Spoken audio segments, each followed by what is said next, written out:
तो आपका कैसा व्यवहार होगा?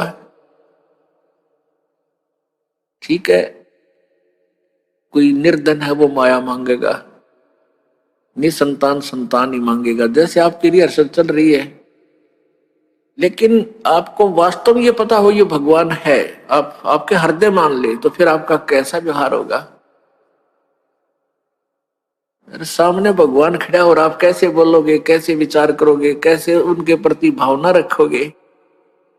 उनको अंतर्यामी जान के आप मन में सोच भी गलत नहीं ला सकते और लेनी भी नहीं चाहिए। और न ही गुरु जी के सामने यानी प्रभु के सामने झूठ बोलना चाहिए, क्योंकि फिर सारे फाउल पॉइंट है। अब गुरु जी के सामने आप झूठ के बोलोगे, कहते को घुट्टी ला गया बीच में, नाम टूट गया, और नहीं बताओगा, नहीं बताओगे तो आपका नाम खंड है, लाभ हो को नहीं, कनेक्शन कट चुका है ऑटोमेटिक। तो यह झूठ बोल के भी के आपने फिर फायदा हुआ, लाभ हुआ, हानि हुई, बल्कि लाभ नहीं हुआ। और भी कोई माता धो गया को कोई और किसी भी कारण से नाम खंड हो जाता है, तुरंत बताना चाहिए। ठीक है, ये दास क्या करेगा, थोड़ा बहुत धमकावेगा, करड़ा करूंगा, भाई गलती है, खबरदार, जैसे आपने नियम भंग किए हैं, तो आपका नाम फिर शुद्ध कर दिया जाएगा, री उपदेश दिया जाएगा, नहीं तो आपका कामयाबी नहीं मिलेगी आपको। लेकिन बार बार यह हैबिचुअल नहीं होना चाहिए, अगले नाम तो मिल ले जाएगा, इसका कोई समय होता है, इसकी लिमिट होती है, कितनी बार किन परिस्थितियों में आपने से खंड हुआ, फिर वो नाम आप चाहे 20 बार दे दियो, काम करना बंद कर देगा। तो इसलिए हमने बहुत डर के, जैसे माता गर्भ को रख यत्न बना और ठेस लगे तो छन हो तेरी ऐसे भक्ति जा। किसी बहन बेटी को काफी समय के उपरांत गर्भ रहा हो, फिर वो जाने है उस बच्चे की, उस गर्भ की वो कितनी चिंता करती है। रात में भी करवट लेते समय भी एकदम आंखें खुल जाती है, तो देखती है कहीं मेरे बच्चे पर दाब तो नहीं आएगी, कहीं बच्चा मेरा खराब तो नहीं हो जा। ऊंचे नीचे पर पैर टेकते समय भी वो कई बार सोचती है।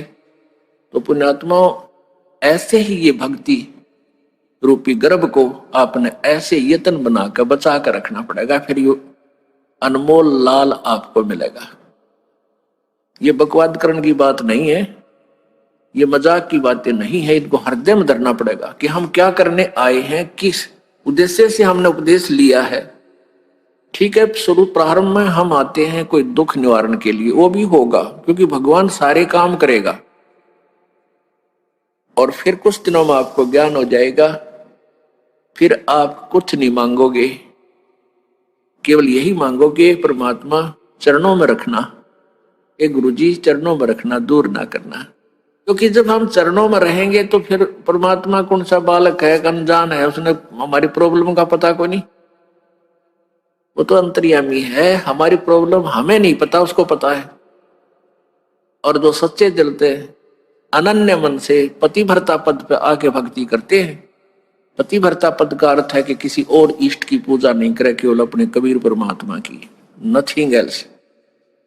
तो ऐसे पतिभरता स्त्री की कहते हैं, जो जब ऐसी मदद करता है परमात्मा, पतिभरता जमीन पर जो जो धरे पाओ और समरस झाड़ू देते हैं, कहीं ना काटा लग जावे। जैसे पतिभरता यानी एक इष्ट पर आश्रित और सभी उपासनाएं छोड़कर सच्चे दिल से गुरु मर्यादा में चलती हुई जो आत्मा पुण्य आत्मा है, वो पतिभरता परमात्मा के प्रति है। और फिर अपने जीवन रूपी सफर में वो जितने भी कदम रखती है, परमात्मा उस पाप रूपी कांटों को आगे आगे बुहारता चलते हैं, झाड़ू देते हैं, कहीं मेरी प्यारी आत्मा को कांटा ना लग जा, यानी कोई कर्म दुख ना दे जावे। तो पुण्यात्माओं, हमने परमात्मा से इतना लाभ लेने के लिए इस योग्य बनना पड़ेगा, ताकि वो हमारी नो देख केयर टेक करे। जब तक हम इतने योग्य नहीं होंगे, ठीक है, वर्क डन आपको मिलता ही रहेगा।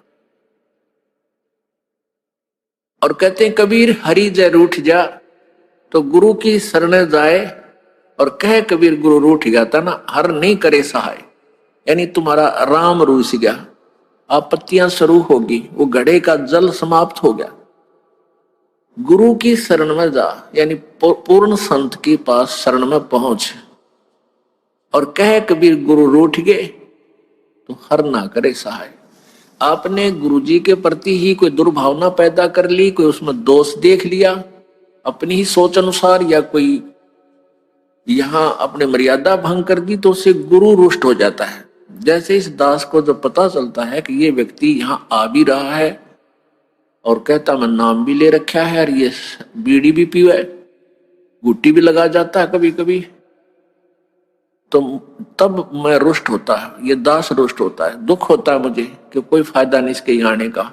और दो चार और बिगाड़ेगा कि देखिए भी बीड़ी पीवा है वहां रामपाल का शिष्य होकर के, तो इससे दास गणा दुखी होता है।